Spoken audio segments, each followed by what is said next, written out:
Hi, Zuki.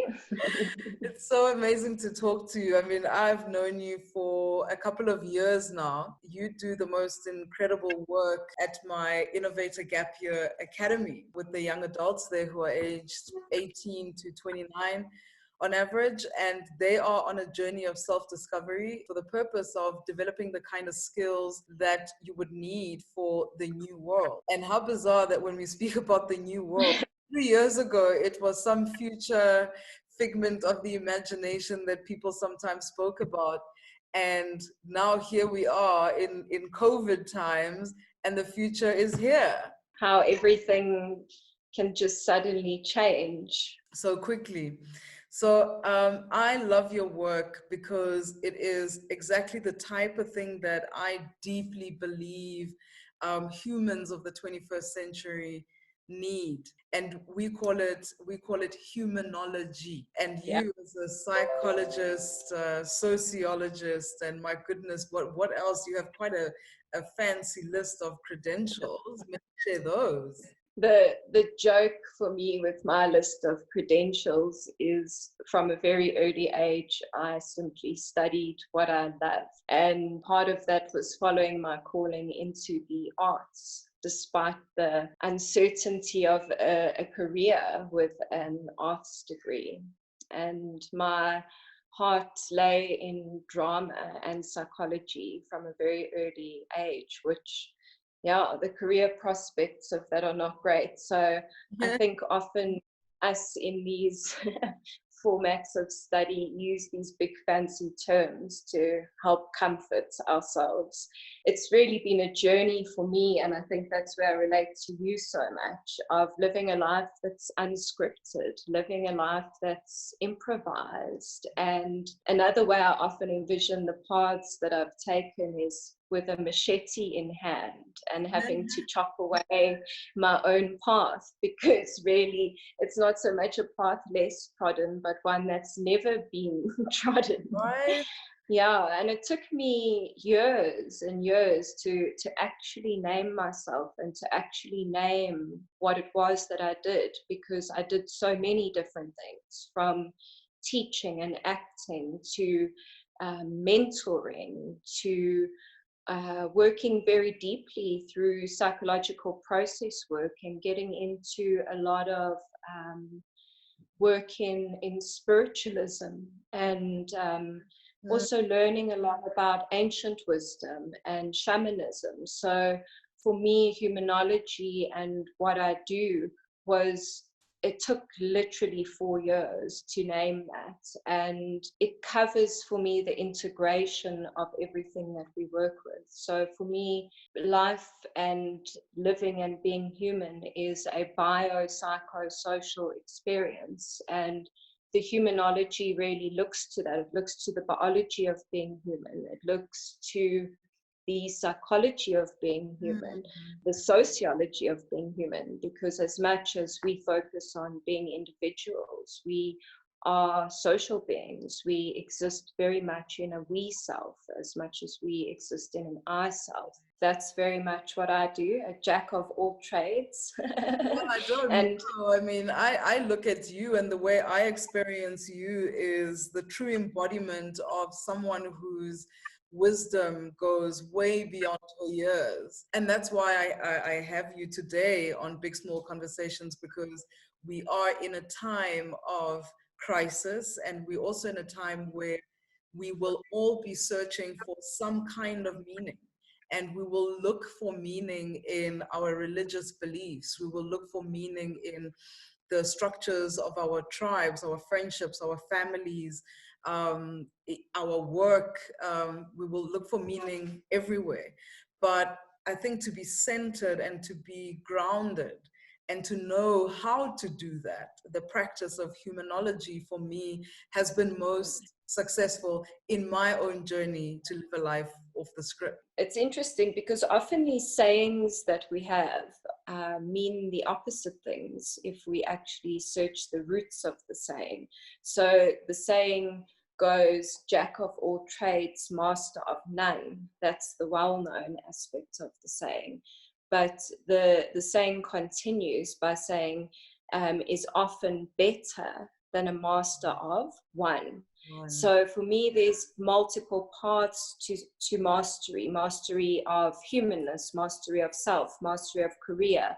There are multiple paths, and there's also kind of a duality of being able to, on the one hand, master everything through one thing, and on the other hand, to master everything through lots of things.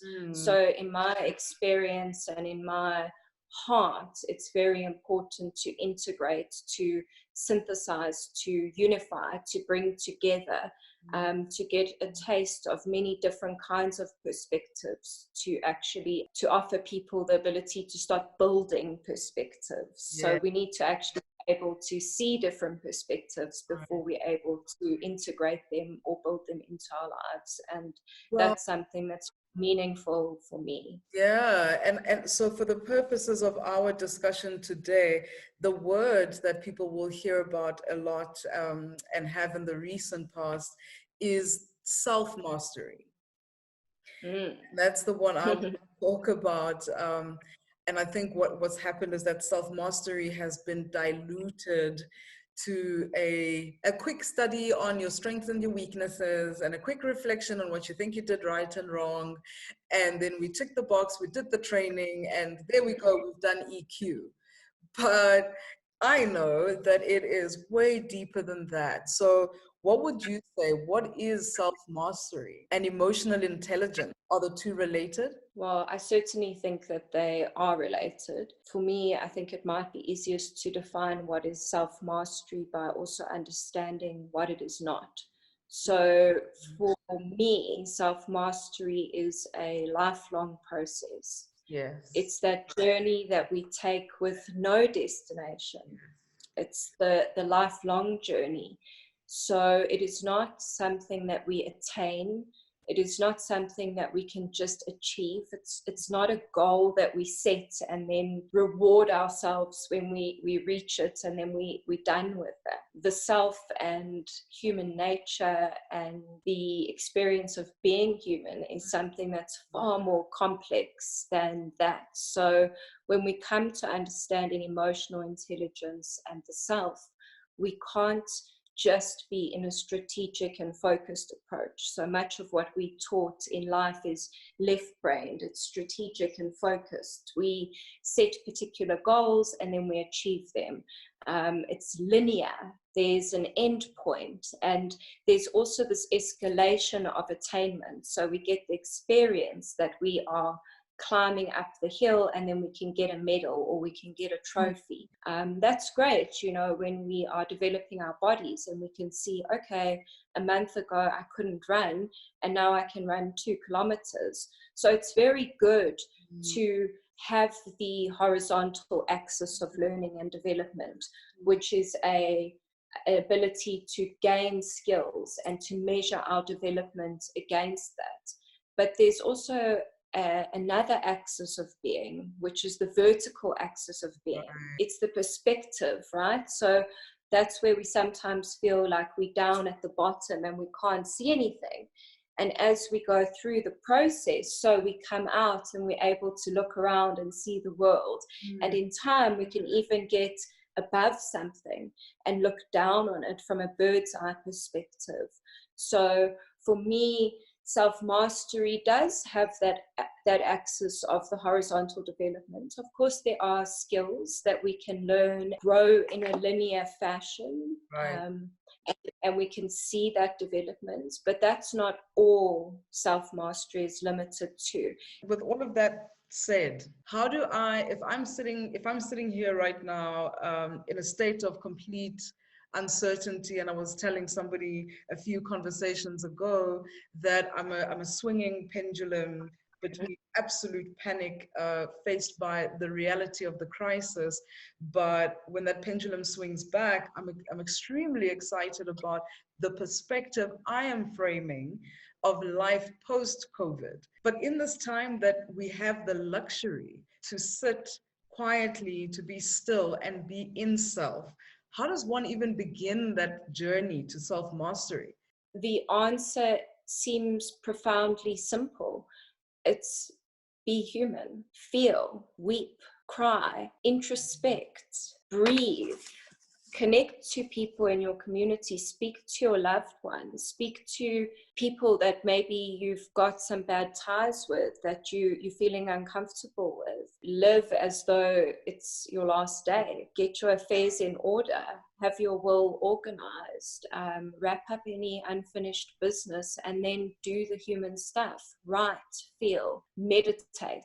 For me, every single one of us should be meditating, praying, patlaying, whatever your tradition is, whatever your way of connecting is to your higher self, to your soul. If we're lucky enough to have accessibility to technology, work with that, really utilize that is my advice, because we're in a time where we can literally learn anything on the internet if we have access. Right. So if we make right choices of what we're consuming, then our technology can become so supportive to us in the process. And this is something we see with the students at IGY Academy. When we talk about that idea, be human. They've just come out of 12 years of conditioning that makes you anything but human, and almost builds a robot that can slot into, the economy machine. So when we say to them, be human, at first it's a very foreign concept, but we see the transformation happens when we start, talking about and demystifying some of these concepts. And there are people who still think that yoga, meditation, reflection, all of that is the preserve of, people that wear the spiritual hat, or, the masters of wisdom, gurus. But in reality, this is exactly what it means to be human, right? This is what I'm hearing. And I think that's such a beautiful link to also a part of what is self-mastery. Self-mastery is the mastery of being human. It's not about being the perfect monk in a monastery somewhere, the savior. It's not about being anything other than human. Yeah. And in that process, as you pointed to, we have a lot of conditioning put on us from society, from family, from so many different sources. And a huge part of self-mastery is the process of unlearning as opposed to learning. It's the process of uncovering, excavating, mining out of the depths of ourselves who it is that we are, rather than sourcing it outside of the self, rather than trying to impose a particular attainment onto the self. So I think a lot of being human is about getting rid of all those layers of expectations of what that means, getting really in touch with your depths of what that means to you. And it's a scary pursuit, right? You have to be brave, because it requires you, like you said, to unlearn. So that's letting go of a lot of beliefs that have shaped the human being or the adult that you are today. And for a lot of us, these beliefs have made us very successful people. If success, the definition of success is, I climbed the corporate ladder, I'm making the good bucks, got the car, even with COVID, I will sail through this financially, I'm successful, I'm secure, I'm strong, right? So there isn't a need for me to go into this kind of stuff. But inside, and obviously, as you and I do, through coaching, we speak to a lot of people that are empty despite that success, that have a void and a yearning. So the minute we start saying, well, reflect, feel, cry, hurt, and express it, it becomes very scary, because it kind of removes that rug of security, whether it be real or imagined. But it's a scary pursuit. Definitely. And it's definitely something that takes courage. And it's interesting because people often ask me, why would somebody come and see you or work with you? Typical answer is mainly because they've tried everything else and it doesn't work. And now they're willing to actually just get out of their comfort zone completely. More often than not, people come because they have to, not because they want to. And that, for me, shows just how scary this pursuit is, that most of us literally have to be forced into a corner with no way out to finally face ourselves, or finally face the truth. And another very interesting aspect is that a lot of the people that I work with and that we work with are people who, as you have said, have attained everything, from the 2.5 children to the perfect cars, best hair, you know, whole room full of like fancy ass wigs and whatnot. Like, people have attained, and then they are sitting at the position of being very empty. And for me, that's often sadder as a scenario than when we are in deep struggle. So like when we don't have enough and we're battling through, or we're ill and there's a lot of struggle. Of course there's pain in a struggle, but when we finally reach that, you know, hilltop, that thing we've all been waiting to master and attain and get there, and then we realize how empty we are. That's a painful and often scary place to be. And this is why this conversation is so important, Tracy, because I think what the COVID crisis has done is that it has created quiet. We are confined to, these very small spaces with very few people around you. So the 2.5 kids, the husband, the wife, and these things will come to the surface at some point. And I'm imagining a scenario where relationships, the truth about the nature of the relationship will come to the fore, because previously we're so busy to go into the required depth to sustain relationships, right? You could just go to work and come back and travel and do things out there and never really have to be still and deal. And now these things come out, and who knows how to deal. And I mean, as you say there, we're so busy all the time in this very like hyper yang driven achievement way of being, that we can be so easily distracted from what is our relationship with self, what is our relationship with body, what is our relationship with house, home, children, mother, father, spouse, wife, husband. And I think, in a way, for me, it's also interesting the contrast that comes up here in terms of society, right? So some of us are sitting, as you say, in these big open spaces with hardly anyone around, and we're in the like silent war. And others of us are packed into buildings where normally half the people are out at any given time, and there's so much noise and weight, literal physical weight, and activity and a lack of space on the one hand. So I think it also brings up this, it highlights for me on the one hand, like I'm experiencing this as such a silent war, such a silent experience, like the silence. I've never heard silence in the city of gold like this. I mean, they call this place Kwandonga Ziaduma for a reason. Like, this place is a noisy place. Place is a noisy place, and Johannesburg is now quiet. You could hear a pin drop, but in other parts of Johannesburg, things are noisy and bubbly and coming to the surface. So I think COVID also brings up this, it's not that it's actually doing anything other than shattering the illusions of what's there and magnifying what's there already, what's going on already. Yeah. What would your wisdom and advice be for people that are on a journey of self-mastery, at least if it is to calm the anxiety that most of us would be experiencing at this time? It's very, very important to have the correct kind of nourishment. And nourishment is really not only about the food we eat, but also how we take in the food.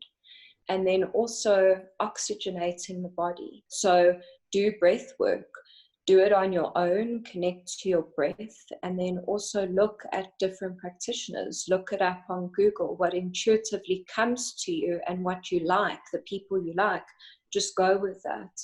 I would say move.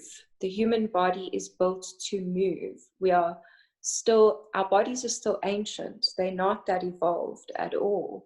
And we require actually 8 to 12 hours of movement a day. And movement moves emotional energy through the body. It boosts the immune system. It energizes and stimulates the heart. It is so good for us. So put your favorite music on and dance. Express. Find ways to express. So if you love cooking or gardening or singing or chanting or painting, whatever it is, just find ways to express, because when we express rather than just take in, we release a lot of pressure from the body, and we activate the body in a way that is very restorative. So simple things like coloring in or humming along to your favorite song are great medicine for you. Pray or meditate. There is nothing more important in my life than those two things. So there was once I heard this, and I don't know who said it, but it's something that stayed with me for a very long time. Prayer is when we speak to God, and meditation is when God speaks to us. That's beautiful. A conversation like this has so much depth to it, and we could not possibly do it justice just in this short space of time. But our work will continue, and we will stretch our knowledge and your knowledge onto online platforms for more people to access it. So, but that's it for now. Thank you, Zuki. Bye.